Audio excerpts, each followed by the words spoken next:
Hormuz প্রণালীতে যুক্তরাষ্ট্র ও ইরানের মধ্যকার অচলাবস্থার সহিংসতার রূপ নেওয়ায় বিশ্ববাজারে তেলের দাম নাটকীয়ভাবে বেড়েছে।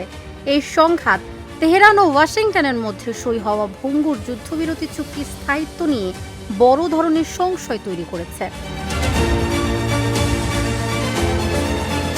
আন্তর্জাতিক বাজারে তেলের দামের মানদণ্ড হিসেবে পরিচিত ব্রেন্ট ক্রুডের দাম সোমবার প্রায় ৬% বেড়ে প্রতি ব্যারেল $১১৪.৪৪ ঠেকেছে। মঙ্গলবার দাম কিছুটা কমে গ্রিনিচ মান সময় রাত ২টা নাগাদ $১১৩.৫৪ লেনদেন হচ্ছিল। বাজার বিশ্লেষকরা বলছেন, সংযুক্ত আরব আমিরাতে ক্ষেপণাস্ত্র ও ড্রোন হামলা ও হরমুজ প্রণালীতে মার্কিন বাহিনীর হামলায় ইরানের দ্রুতগামী সামরিক নৌযান ডুবে যাওয়ার ঘটনায় নতুন করে যুদ্ধের আশঙ্কা তৈরি হয়েছে। আর এই যুদ্ধের ঝুঁকি তেলের বাজারকে ঊর্ধ্বমুখী করে তুলেছে।